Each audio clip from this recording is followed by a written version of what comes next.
Hi kids. So today we are going to start our chapter A Truly Beautiful Mind. So it is the chapter related to our mindset, our mentality, our thinking of how we take the things. So this chapter is basically based on, you can see this character, it is Einstein. You can see one photo of Einstein which is of him at the age of 21, and in 1955 at the age he died. Okay, so we are going to learn about our great scientist Mr. Albert Einstein. So let's see our chapter in detail. So before you read, what do you think of when you hear the word genius? Who is genius? What qualities do you think a genius has? So आप हमेशा ये सोचते हो कि genius कौन हो सकता है, कैसे आप genius बन सकते हो, कि किस तरीके से सोचते हैं जीनियस, कि जिसको सब कुछ याद रह जाता है, कोई रट्टा मार लेता है वो जीनियस होता है, कि जो प्रैक्टिकली चीज़ें सोच के चीज़ें को मुश्किलों में से किसी को बाहर निकालना उसे जीनियस कहा जाता है. So we will see how Einstein used to see his life and how he was so genius in this chapter. So we shall now read about a young German civil servant who took the world by storm about 100 years ago. So आज से 100 साल पहले की बात है कि किस तरीके से एक यंग जर्मन सिविल सर्वेंट जिनका नाम था एल्बर्ट आइंस्टाइन, उन्होंने इतने 100 साल पहले ये स्टॉर्म जो थी उसको कैसे फेस किया. In the summer of 1905, the 26-year-old published in a quick succession 4 groundbreaking papers. Papers publish करना मतलब कोई पेपर लिख के पब्लिश करना नहीं होता है. पेपर पब्लिश करना कि when you search read some things, आप कोई चीज़ पढ़ लेते हो या आप कोई चीज़ कहीं पे रिसर्च करते हो तो आप उस रिसर्च का एक डिटेल पेपर बनाते हो.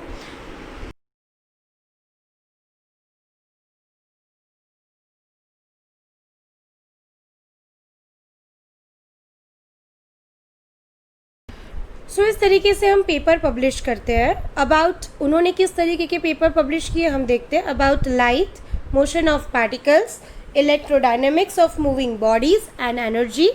His work took up only a few page in scientific journals. So पहले के ज़माने में न्यूज़ नहीं होते थे, ब्लॉग्स नहीं होते थे, तो जर्नल पब्लिश किए जाते थे. तो उस जर्नल में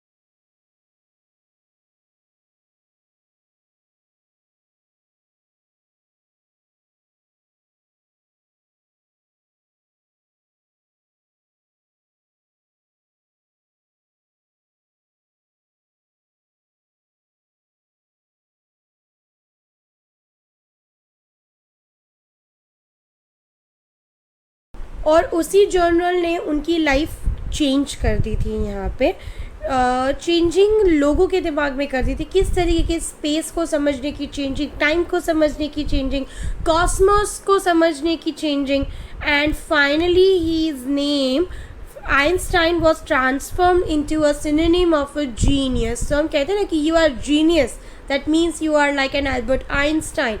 आपको एक फैक्ट भी पता होगा कि अभी तक वर्ल्ड में Einstein was only person who use his brain more than a entire human being can use. Like till now nobody has used their 100% of their brain, and Einstein used some near to the 4% of his brain. So now just imagine if we use our 100% of the brain, how we are capable of and what we are capable of. So 50 years after his death, मतलब हमें ये पता चल गया कि Einstein 50 साल तक जिए थे. Albert Einstein's genius still reigns. तो उनकी यादें अभी भी यहाँ पे ताज़ा है. So let's move on towards our chapter. Albert Einstein was born on 14th March 1879 in the German city of Ulm without any indication that he was destined for greatness. जब हमारे घर पे बच्चे पैदा होते हैं तो हमें पता नहीं होता है कि ये बच्चा बड़ा होके क्या बनने वाला है. On the contrary his mother thought Albert was a freak. मतलब मम्मा को ऐसा लगा था कि उसका बेटा थोड़ा सा पागल है. To her his head seemed too much large. तो उसकी मम्मी को ऐसा लगता था उसका सर जो है ना वो बहुत ही बड़ा है, मतलब ये पता नहीं क्या है, आदमी घर पे आया है, ये मतलब बच्चा घर पे आया है कि एलियन घर पे पैदा हुआ है. उसकी मम्मी को समझ में नहीं आया, उसकी मम्मा खुद कंफ्यूज हो गई. At the age of 2.5 Einstein still wasn't talking. मतलब 2.5 साल का हुआ तब तक वो बेचारा बोल भी नहीं पा रहा था. When he finally did learn to speak, he uttered everything twice. मतलब जब भी उसने बोलना शुरू किया तो 2 बार बोल रहा था. मतलब उसकी मम्मी श्योर हो गई कि उसके घर पे एलियन ही आया है, क्योंकि 2.5 साल तक वो बेचारा बोल नहीं पा रहा था. बोलना शुरू किया तो हर चीज़ 2 बार बोल रहा था. सर थोड़ा सा लंबा था. Einstein did not know what to do with other children. और उसको पता भी नहीं था कि दूसरे बच्चों के साथ किया क्या जाता है, खेला जाता है, बातें की जाती है. He was not knowing and his playmates called him brother boring. मतलब उसको बोरिंग भाई साहब कह के उसके जो क्लासमेट्स थे उसको बुलाते थे. So the youngster played by himself much of the time. He specially loved mechanical toys. मतलब वो ज़्यादातर टाइम अकेले ही निकालता था और उसको मैकेनिकल टॉयज़ बहुत ही पसंद थे. उसकी न्यूबॉर्न सिस्टर माजा को देख के भी वो ये बोल दिया था कि ये तो ठीक है कि ये मेरी बहन है, लेकिन इसके पहिए कहाँ पर है. Looking at his newborn sister Maja, he is said to have said, "Fine, but where are her wheels?" A headmaster once told his father that what Einstein chose as a profession wouldn't matter because he'll never make a success at anything. मतलब उसके teacher ने भी उसको बोल दिया कि ये बड़ा होकर कोई भी प्रोफेशन चूज़ कर ले, लेकिन इसको कभी भी सक्सेस हासिल नहीं होने वाली है. Einstein begin learning to play the violin at age of 6. तो 6 साल का था तब उसको वायलिन बजाना उसने शुरू कर दिया.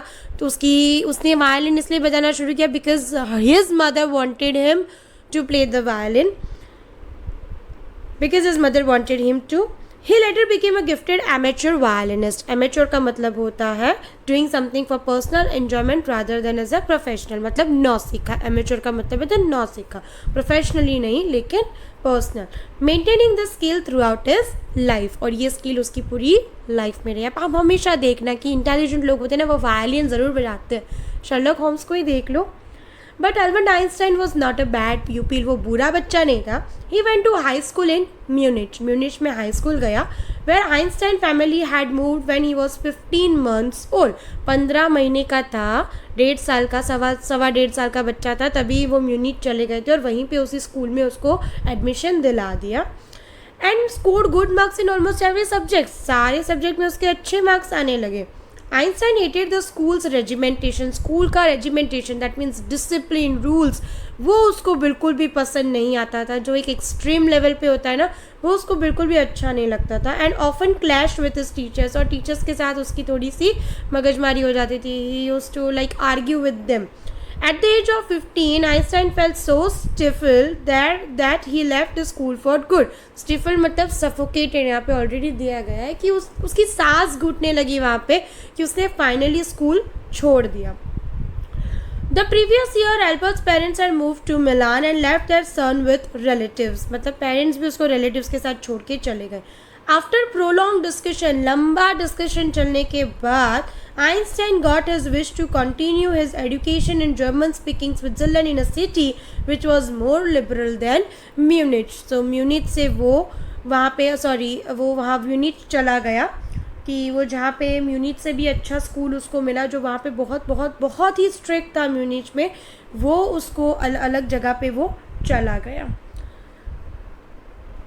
Einstein was highly gifted in mathematics and interested in physics and after finishing school वो स्विट्ज़रलैंड की किसी सिटी में वहाँ पे चला गया था और वहाँ पे ये स्कूल ख़त्म होने के बाद वो ज़ूरिच चला गया अपनी फर्दर स्टडीज़ के लिए. But science wasn't the only thing that appealed to the dashing young man with the walrus mustache. walrus एक एनिमल आता है, सी एनिमल है, तो उसकी जैसी मूछे की कंपैरिजन आइंस्टाइन की यहाँ चैप्टर में करी गई है. No offense for that. But young man dashing भी उनको बोला गया है और साइंस उनका फेवरेट सब्जेक्ट था other than maths.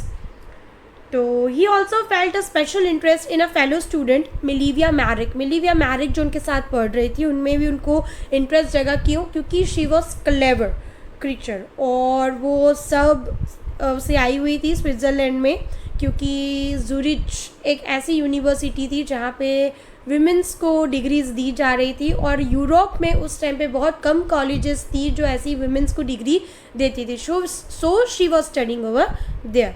Einstein saw in her an ally against the philistines. तो फिलिस्टाइंस मतलब यहाँ पे एक एले मतलब एक नारा लग रहा था वहाँ पे जो डिसअप्रूव करते हैं क्रिएचर वाले पीपल को, क्रिएटिव पीपल को, कि जिसको आर्ट म्यूज़िक और वो सब नहीं पसंद है, उसको फिलिस्टाइंस कहा जाता है.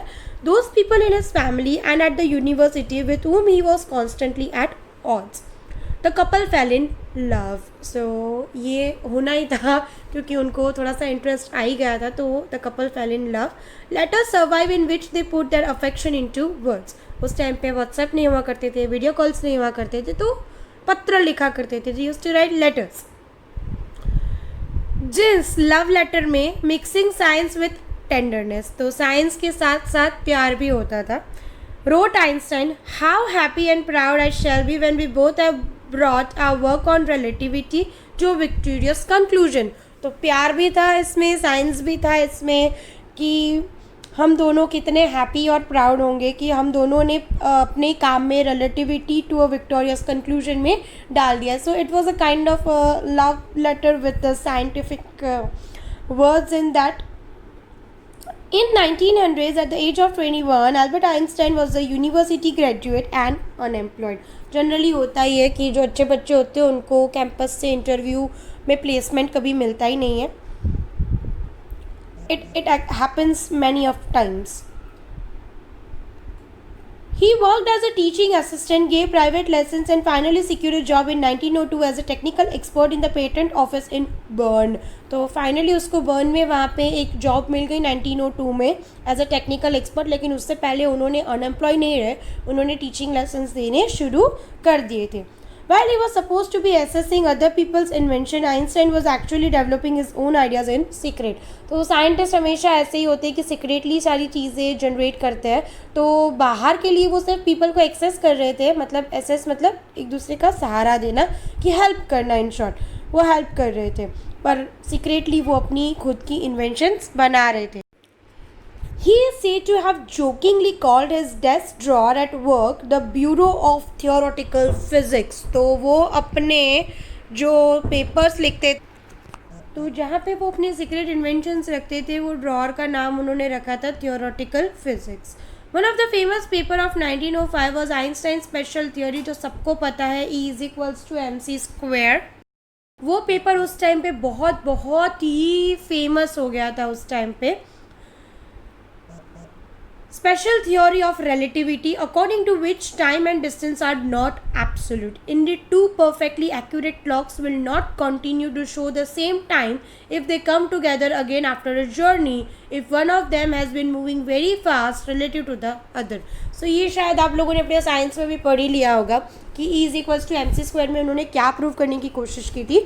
उन्होंने प्रूव करने की कोशिश की थी कि जो दो परफेक्टली एक्यूरेट क्लॉक्स, अगर दो परफेक्टली एक्यूरेट क्लॉक्स मतलब सही टाइम दिखाने वाली जो क्लॉक्स है, वो भी सेम टाइम कभी भी शो नहीं कर पाएगी कि अगर वो if they come together again after a journey, if one of has, मतलब दोनों में से कोई भी एक जल्दी घूम रही है, कोई थोड़ी धीमी घूमेगी, किसी का सेल जल्दी ख़त्म हो गया, ये समझ के मान लो कि हमने दो घड़ियाँ रखी हुई है, ठीक है, दोनों में हमने सेम सेल डाले हैं, सेम टाइम पे डाले हैं, लेकिन वो सेल कब अटक जाता है, किसका मशीन कब ख़राब हो जाता है. तो उन्होंने वर्ल्ड का भी इसी तरीके के लिए बोला था कि टू डिफरेंट यूनिवर्स के बारे में बात की थी. From this followed the world's most famous formula which described the relationship between mass and energy was E = mc², where E stands for energy, m stands for mass, and c stands for speed of the light in vacuum. ये Albert Einstein की उनकी letter में से दिया हुआ है कि when you sit with a nice girl for 2 hours it seems like 2 minutes. When you sit on a hot stove for 2 minutes it seems like a 2 hours. That's a relativity. तो उन्होंने relativity को कितना अच्छे से explain किया था यहाँ पे अपने लेटर्स में. कहा था कि अगर आप किसी सुंदर लड़की के साथ 2 घंटे बैठते हो तो 2 मिनट जैसा लगता है, और किसी गर्म तवे पे 2 मिनट बैठते हो तो 2 घंटे जैसा लगता है. तो it's all about what you think in your mind. While Einstein was solving the most difficult problems in physics, his private life was unraveling. Unraveling मतलब वो उनका ब्रेकअप के पॉइंट पे आ चुका था. Albert had wanted to marry Milivia right after finishing his studies, but his mother was against it. मतलब parents तो होते ही है जो अगेंस्ट आ ही जाते हैं, हर लव मैरिज का यही होता है. सो एल्बर्ट आइंस्टाइन का भी यही चीज़ चल रहा था कि मिलिविया के अगेंस्ट मम्मा आ गई. किसकी? आइंस्टाइन की मम्मा आ गई थी, वो अगेंस्ट थी. क्यों अगेंस्ट थी? She thought Mileva who was 3 years older than her son. So Mileva 3 साल आइंस्टाइन से बड़ी थी. Was too old for him, मतलब उसकी मम्मी के आगे वो घड़ी हो गई थी आइंस्टाइन के लिए, ओल्ड हो गई थी. She was also bothered by Mileva's intelligence, मतलब मिलिवियाज जिस तरीके की बुद्धिमान थी उससे भी उनको प्रॉब्लम थी. फाइनली सास का रूप दिखा दिया. She is a book like you, his mother said. Einstein put the wedding of. उसकी मम्मी ने ये बोल दिया कि वो तुम्हारी तरह किताबी है, तो आइंस्टाइन ने फाइनली वेडिंग कैंसिल कर दी. The pair finally married in January 1903. लेकिन कहते ना सच्चे प्यार की कभी हार नहीं होती, यहीं पे भी यही चीज़ हो गई. The pair finally married. Finally उन लोगों ने 1903 में शादी कर ली और उनके 2 बेटे भी थे. But few years later the marriage flattered. कुछ टाइम के बाद मैरिज अच्छे से नहीं चलने लगी और फाइनली उन लोगों ने एक दूसरे में इंटरेस्ट भी चला गया. क्यों चला गया वो भी देख लेते हैं. Mileva meanwhile was losing her intellectual ambition and becoming an unhappy housewife. बच्चे आ गए तो वो एक हाउसवाइफ बन के रह गई. उसकी इंटेलिजेंस जो थी, उसका जो मोटिव था, उसका जो करियर था आगे बढ़ने का, वो बच्चे आने के बाद अटक गया और वो उससे बहुत ही अनहैप्पी थी. She wanted Einstein to support her, but वो नहीं कर पाया और finally this was becoming an unhappy marriage और मिलिविया ने उसको छोड़ने का ट्राई कर लिया. After years of constant fighting the couple finally divorced in 1919. सो 1903 में शादी की उन्होंने और 1919 में उन्होंने डिवोर्स कर लिया. लेकिन आइंस्टाइन देखो कैसा आदमी था. I can not use a particular word, but Einstein married his cousin Elsa the same year. Einstein ने अपने ही कजिन से शादी कर ली जिसका नाम था एल्सा, और उसी ईयर में. मतलब सोचो, अब आगे इसको मुझे बोलने की ज़रूरत नहीं, आप समझ गए हो.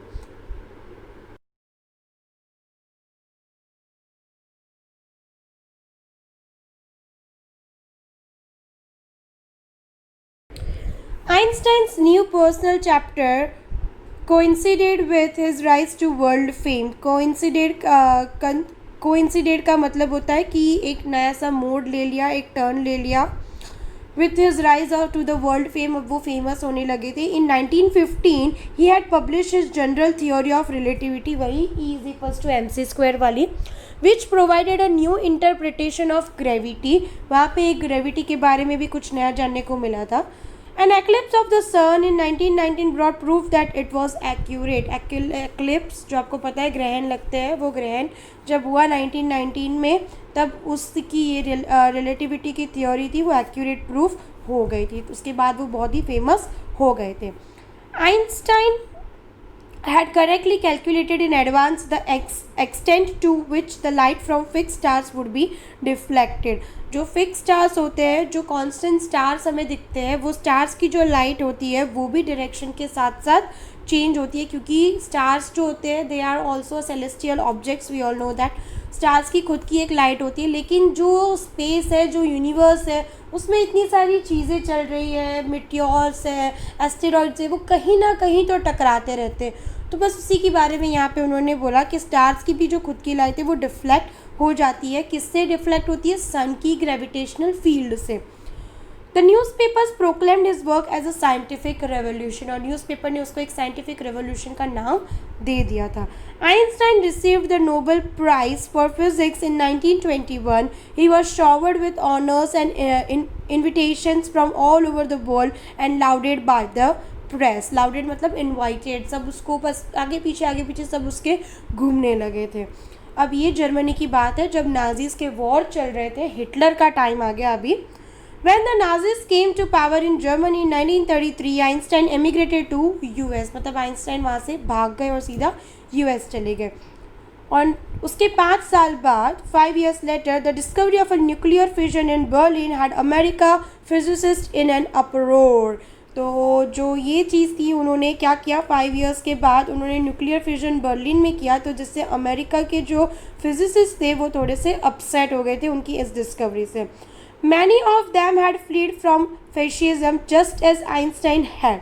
तो फेशिज्म से वो लोग भागने लगे. फेशिज्म का मतलब होता है वन पार्टी, पूरा जो आपका कंट्री होता है वो वन पार्टी कंट्री होना चाहिए. उसमें आपने शायद ये एसएस में पढ़ा होगा, कम्युनलिज्म, फेशिज्म एंड एक्सेट्रा. सो आप उसमें देखोगे कि फेशिज्म ये होता है कि जहाँ पे एक डिक्टेटरशिप होता है जो टोटली ये बिलीव करता है कि पूरा जो एंटायर स्टेट, एंटायर कंट्री है वो वन पार्टी होना चाहिए. Just as Einstein had, and now they were afraid the Nazis could build and use an atomic bomb. तब वो डर गए थे कि अभी नाजीज क्या कर सकते हैं, अटोमिक बॉम्ब बना के उनके ऊपर डिफीट कर सकते थे. At the urging of a colleague, Einstein wrote a letter to the American President Franklin D. Roosevelt. आपको पता ही होगा कि he was the president of America. और उन्होंने एक लेटर लिखा कि उनके कलीग ने उसको इतना अर्ज, मतलब प्लीज़ किया कि उन्होंने फाइनली एक लेटर लिखा. कब लेटर लिखा? 2 अगस्त 1939 को, जिसमें उन्होंने वार्न किया था, a single bomb of this type exploded in a port might very well destroy the whole port together with some of the surrounding territory. His words did not fail to have an effect. The Americans developed the atomic bomb in a secret project of their own and dropped it on the Japanese cities of Hiroshima and Nagasaki in August 1945. So either आप इसमें Einstein को दोषी ठहरा सकते हो, या Einstein ने जो आइडिया दिया उसकी वजह से अमेरिकन ने गलत इस्तेमाल किया, जिसका जो भुगत रहे हैं वो अभी भी हिरोशिमा और नागासाकी वाले, suffering from this kind of a problem when they were bombed by America in August 1945 on Hiroshima and Nagasaki. So Japanese people are still suffering this cause. Einstein was deeply shaken by the extent of the destruction. मतलब इसमें Einstein की कोई भी गलती नहीं थी, सिर्फ उन्होंने एक चीज़ हेल्प की उन्होंने, और उनकी हेल्प का यहाँ पे बहुत बड़ा मिसयूज़ हुआ और आइंस्टाइन बहुत ही एक्सट्रीम शॉक में चले गए कि ऐसा डिस्ट्रक्शन कर दिया. This time he wrote a public missive to the UN. Missive का मतलब होता है एक ऑफिशियल लेटर, जिसे कहते हैं ना ओपन लेटर, अभी सब देते हैं ना ओपन लेटर, तो उन्होंने वहाँ पे मिसिव लेटर यूएन को लिख दिया. In it, he proposed the formation of a world government. Unlike the letter to Roosevelt, this one made no impact. जो रूजवेल्ट को उन्होंने लेटर लिखा था, जिस लेटर में उन्होंने लिखा था कि ये जो बॉम्ब है, एटॉमिक बॉम्ब, ये एक पोर्ट को डिस्ट्रॉय कर सकता है, ठीक है. A single bomb of this type exploded in a port might very well destroy the whole port together with some of the surrounding territory. जो नज़दीकी टेरिटरी है उसको भी डिस्ट्रॉय कर सकती है, तो प्लीज़ आप इसका मिसयूज़ मत करना. और यूएन को जो लेटर लिखा उसका भी किसी पे ऊपर कोई इम्पैक्ट नहीं हुआ. But over the next decade Einstein got ever more involve in politics. अब वो साइंटिस्ट को छोड़ के पॉलिटिक्स में इन्वॉल्व हो गए, agitating for an end to the arms build-up and using his popularity to campaign for peace and democracy. जो ये आइंस्टाइन थे वो एक अच्छे इंसान में गिने जा रहे थे, तो उन्होंने बोला, यहाँ पे एजिटेटिंग का मतलब मैं आपको बता देती हूँ, लिटिल बिट वरीड हो जाना. एजिटेटिंग का मतलब होता है लिटिल बिट वरीड हो जाना किसी चीज़ को लेके, कि वो सोच रहे थे कि ये इस तरीके का एंड बचेगा, इससे अच्छा मैं अपना फेम है, मेरी इतनी पॉपुलैरिटी है, मैं कैंपेन करूँगा और पीस और डेमोक्रेसी की मांग करूँगा. When Einstein died in 1955 at the age of 76, he was celebrated as a visionary and a world citizen as much as scientific genius. तो यहाँ पे जो आइंस्टाइन थे वो पॉलिटिक्स में शायद इतना करियर नहीं बना पाए जितना उन्होंने सोचा था, पर जब वो 76 के ईयर में मर गए थे 1955 में, when he died, he was celebrated as a visionary. Visionary मतलब who can think about the future, who can think in an original and intelligent way, and world citizen as much as a scientific genius. So why he had a truly beautiful mind. So this was the chapter and I think you might have understood it. If you have any query, you can ask me or comment down below. I'm happy to help you. Thank you.